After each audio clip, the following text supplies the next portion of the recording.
আসসালামু আলাইকুম রহমতুল্লাহি ওবরাকাতু। প্রিয় আলোকপাত একাডেমির শিক্ষার্থীরা, তোমরা সকলে কেমন আছো? আশা করি খুবই ভালো আছো। তো আমি আব্দুল আল মাহমুদ, বাংলা টিচার এট আলোকপাত একাডেমি। তো আজকে আমরা বাংলা বিভক্তি মনে রাখার জন্য কিছু কৌশল এবং উপায় জেনে নিব, যেগুলো অধ্যয়ন করার পর ইনশাল্লাহ তোমরা বিভক্তি এবং কারকের মধ্যে কোনো সমস্যা থাকবে না, সব সমস্যার সমাধান করতে পারবে। তো চলো আমরা প্রথমে বিভক্তির প্রকারভেদগুলো জেনে নিই। বাংলা ভাষায় বিভক্তি সাধারণত 7 প্রকার। কয় প্রকার? 7 প্রকার। বাংলা ভাষায় বিভক্তি সাধারণত 7 প্রকার। খুবই সহজ: প্রথমা, দ্বিতীয়া, তৃতীয়া, চতুর্থী, পঞ্চমী, ষষ্ঠী এবং সপ্তমী। প্রথমা, দ্বিতীয়া, তৃতীয়া, চতুর্থী, পঞ্চমী, ষষ্ঠী এবং সপ্তমী, এই 7টা হলো বিভক্তি। 7টা হলো বাংলা ভাষায় বিভক্তি। তারপর আসি আমরা, এগুলো কিন্তু মুখস্থ করে নিবে তোমরা। প্রতিটি বিভক্তির চিহ্ন কিভাবে আমরা মনে রাখবো, প্রতিটি বিভক্তি অর্থাৎ বিভক্তি নির্ণয় কিভাবে আমরা করব। প্রথমা বিভক্তি যেমন অ এবং শূন্য। অ এবং শূন্য, যেই শব্দে কোনো বিভক্তি থাকবে না সেটাই কি প্রথমা বিভক্তি। যেমন এখানে একটা উদাহরণ দেখো, ছেলে এবং বই। এই যে ছেলে, এই শব্দটা কিন্তু জন্মগতই ছেলে। এটা এমন না যে ছিল পরে যোগ এ বিভক্তি দিয়ে ছেলে করছে, এরকম না। এটা জন্মগতভাবেই ছেলে, তাই এটা শূন্য বিভক্তি। এটাতে কোনো বিভক্তি যুক্ত হয়নি, হয় নাই।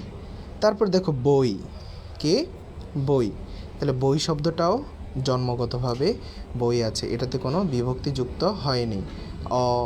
এরকম কোনো, কিংবা একার, হ্যাঁ, তারপরে দ্বারা দিয়ে কর্তৃক, কলম দ্বারা, বই দ্বারা, ওরকম কিছু এখানে যুক্ত হয়নি। যদি এরকম কিছু না থাকে তাহলে সেটা কি শূন্য বিভক্তি কিংবা প্রথমা বিভক্তি। তারপর আসি আমরা দ্বিতীয় বিভক্তিতে। দ্বিতীয় বিভক্তি কি? কে রে। যেমন ছেলেকে, বই রে। যেমন ছেলে, এই শব্দটা কি? ছেলে শব্দটা জন্মগতভাবেই বিভক্তি ছাড়া। এটার সাথে এই যে কে বিভক্তি যুক্ত হয়েছে, কি বিভক্তি যুক্ত হয়েছে? কে বিভক্তি। তারপরে বই রে, এই যে রে বিভক্তি, কি যুক্ত হয়েছে? রে যুক্ত হয়েছে। তারপরে আসি আমরা তৃতীয় বিভক্তিতে। দ্বারা দিয়ে কর্তৃক, অর্থাৎ কোনো বস্তু দ্বারা, হ্যাঁ, তারপরে কোনো বস্তু দিয়ে, অর্থাৎ কোনো লোক কর্তৃক যদি কোনো কাজ হয়ে থাকে এবং ওখানে যদি দ্বারা দিয়ে কর্তৃক উল্লেখ থাকে, তাহলে সেটা কি হবে? তৃতীয়া বিভক্তি। কোন বিভক্তি? তৃতীয়া বিভক্তি। যেমন কাঁচি দ্বারা, কলম দিয়ে, রাজা কর্তৃক, হ্যাঁ, যদি এরকম বাক্যে থাকে, দ্বারা দিয়ে কর্তৃক যদি বাক্যে উল্লেখ থাকে, তাহলে সেটা কোন বিভক্তি? তৃতীয়া বিভক্তি। কোন বিভক্তি? তৃতীয়া বিভক্তি। কোন বিভক্তি? তৃতীয়া বিভক্তি। তারপর আসি আমরা চতুর্থী বিভক্তিতে। চতুর্থী বিভক্তিটা কাছাকাছি দ্বিতীয়ার মতোই। দ্বিতীয়তে আমরা কি বলছি? কে রে, ঠিক আছে, কে রে। তাহলে চতুর্থী বিভক্তি কে রে, তবে এখানে জন্য কিংবা উদ্দেশ্য অর্থ প্রকাশ করে। কি করে? জন্য কিংবা উদ্দেশ্য অর্থ প্রকাশ করে। জন্য অথবা উদ্দেশ্য অর্থ প্রকাশ করে। যেমন ভিক্ষুককে, বাঘের জন্য। আরেকটা জিনিস তোমাদেরকে জানিয়ে দিই যে চতুর্থী বিভক্তি এবং দ্বিতীয় বিভক্তির মধ্যে পার্থক্য কিভাবে করবে। দ্বিতীয় বিভক্তিটা হবে নর্মাল। কি? নর্মাল। যেমন ছেলেকে বাজারে পাঠালাম। আর চতুর্থী বিভক্তিটা হবে সত্য ত্যাগ করে, অর্থাৎ নিজের মন থেকে কোনো কিছু চেয়ে কিংবা একদম নিজের স্বার্থ উজাড় করে যে জিনিসটা হবে, সেটা কি? চতুর্থী বিভক্তি। তাহলে ভিক্ষুককে কেউ যদি দান করে, সে কিন্তু মন খারাপ করে দান করে না, কিংবা মনের ভিতরে কোনো রাগ গুসা রেখে ভিক্ষুককে দান করে না, সে সত্য ত্যাগ করে। কি করে? সত্য ত্যাগ করে দান করে। যদি সত্য ত্যাগ করে দান করে, তাহলে সেটা কি হবে? চতুর্থী বিভক্তি।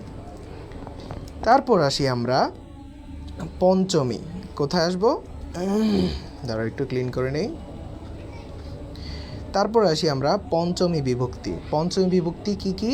হতে, থেকেছে, হতে, হইতে, থেকেছে, এভাবেও বলতে পারো। হতে, হইতে, থেকেছে অথবা হতে, থেকেছে। যেমন গাছ থেকে, পাহাড় থেকে, তোমার চেয়ে, যদি এরকম থাকে হতে, হইতে, থেকেছে যদি দেখে থাকো কোনো বাক্যে, তাহলে সেটা কোন বিভক্তি হবে? ওই বাক্যে কোন বিভক্তি হবে? পঞ্চমী, পঞ্চমী বিভক্তি। তারপরে আসি আমরা ষষ্ঠী, র এর। এটা খুব বেশি ব্যবহৃত হয়। এই যে ষষ্ঠী বিভক্তি খুব বেশি ব্যবহৃত হয় আমাদের যে বাংলা ব্যাকরণ কিংবা আমাদের কথার ধরন, সেখানে ষষ্ঠী বিভক্তির ব্যবহার খুবই বেশি। যেমন আমার, তোমার, এই যে এখানে র ব্যবহৃত হয়েছে, র ব্যবহৃত হয়েছে। সালামের, করিমের, ঠিক আছে? এই যে এর যুক্ত হয় শব্দের শেষে, যেমন সালামের, সালামের, এই যে মের, এখানে সালাম, সালাম যোগ এর, সালাম যোগ এর, সালাম যোগ এর, এই যে এর বিভক্তিটা কিন্তু এখানে লুকিয়ে আছে সালামের ভিতরে। তাহলে সালাম যোগ এর, এই যে এর বিভক্তিটা ষষ্ঠী বিভক্তি। আর এই র অথবা এর যে দুইটা বিভক্তি আছে, এই বিভক্তিগুলো আমাদের বাংলা ব্যাকরণ কিংবা আমাদের কথার ধরনের ভিতরে খুবই বেশি ব্যবহৃত হয়, খুব বেশি ব্যবহৃত হয়। তারপর আসি আমরা সপ্তমী বিভক্তি।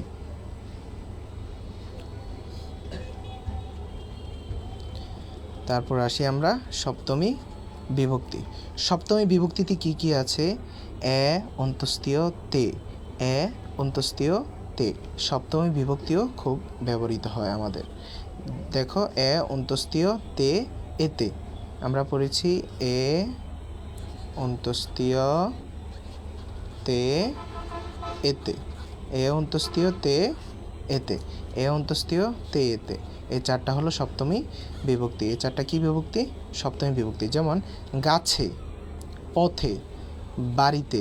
তাহলে গাছে, এখানে বিভক্তিটা কোথায় বলতে পারো তোমরা?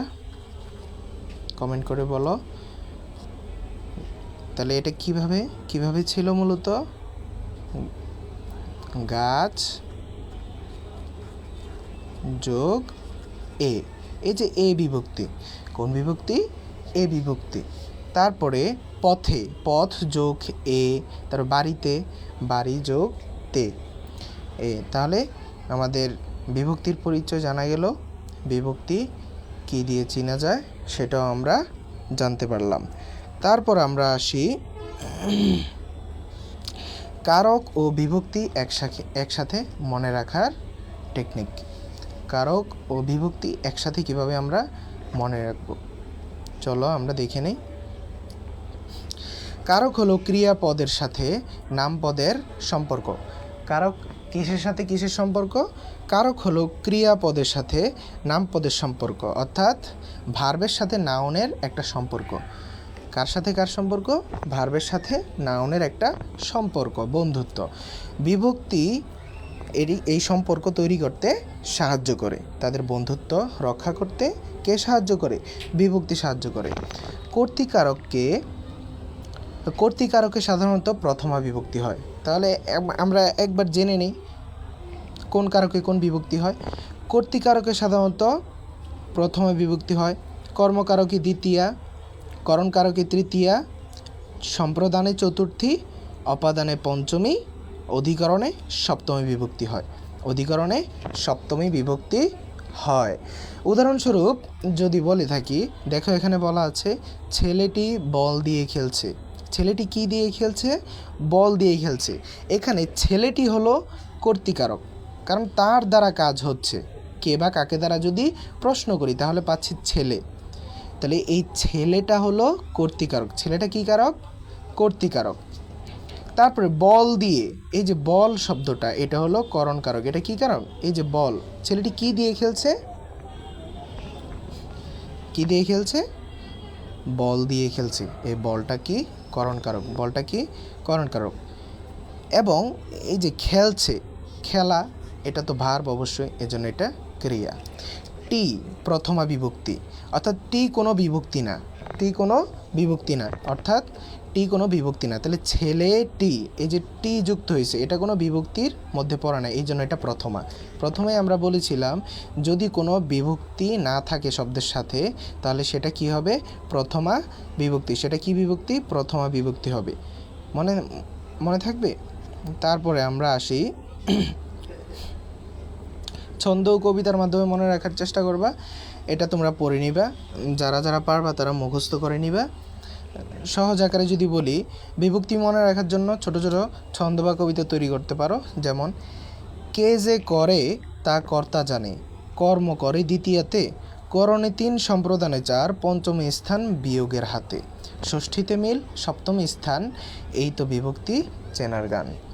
তোমরা বারবার এটা পড়ে মুখস্থ করার চেষ্টা করবা, তাহলে দেখবে ইনশাল্লাহ পরবর্তীতে আর কোনো সমস্যা হবে না। পরীক্ষার হলে গেলেও তোমরা কবিতা মনে করলে কারক বিভক্তি নির্ণয় করতে তোমাদের জন্য সহজ হবে। তারপর আসি উদাহরণ সহ কীভাবে মনে রাখবা। কিছু উদাহরণ তো আমরা এখানে চর্চা করেছিলাম, এগুলোর সাথে সাথে যেমন ছেলেকে, তারপরে কাচি দ্বারা, তারপরে ভিক্ষুককে, বাঘের জন্য, তারপরে গাছ থেকে, পাহাড় হতে তোমার চেয়ে, আমার তোমার, গাছে, পথে, বাড়িতে, এগুলো প্রত্যেকটা বিভক্তি চেনার নিয়ম। এখন আসি নিয়মিত তোমরা কিভাবে অনুশীলনী করবে।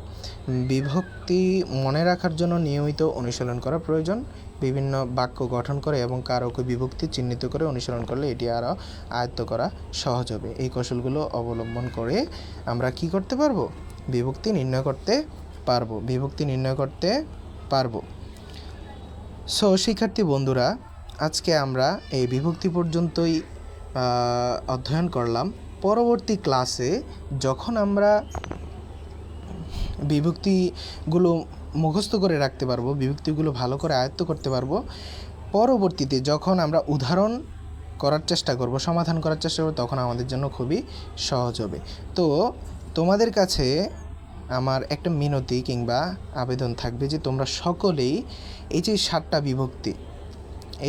বিভক্তি, এই বিভক্তিগুলো ভালো করে মুখস্থ করে রাখবে। কীভাবে মুখস্থ করবে? যেমন প্রথমা এভাবে পড়বে, ভাই দেখাই দিচ্ছি, এভাবে পড়বে। প্রথমা অশূন্য, দ্বিতীয়া কে রে, তৃতীয়া দ্বারা দিয়ে কর্তৃক, চতুর্থী কে রে তার জন্যে, কে রে তার জন্যে, পঞ্চমী হতে থেকেছে, ষষ্ঠী র এর, সপ্তমী এ অন্তস্তীয় তে এতে। এভাবে করে বারবার পড়ার চেষ্টা করবা এবং খাতায় লিখে মুখস্থ করার চেষ্টা করবা, তাহলে দেখবে বিভক্তি অনেক সহজ, খুবই সহজ, বিভক্তি খুবই সহজ। আমি যদি একটি বাক্য লিখি, আমরা একটা দুইটা সলভ করি দেখি, তোমরা কমেন্ট করে অবশ্যই জানাবা কোন কারকে কোন বিভক্তিতে পড়ে এগুলো। চলো আমরা নিচে গিয়ে একটা উদাহরণ লিখে চেষ্টা করি। আমি যদি বলি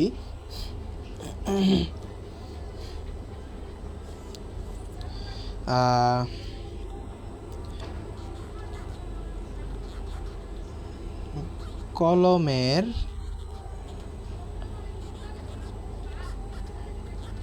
কালি শেষ। এখানে কলমের কোন কারক হয়েছে, কোন বিভক্তি হয়েছে, কারক এখন নির্ণয় করবো না, কারক পরে। তাহলে কলমের এটা কোন বিভক্তি হয়েছে দেখে তোমরা বলতে পারো কিনা কমেন্টে তোমরা সবাই জানাবা যে কলমের কালি শেষ, এই যে কলমের এটা কোন বিভক্তি হয়েছে।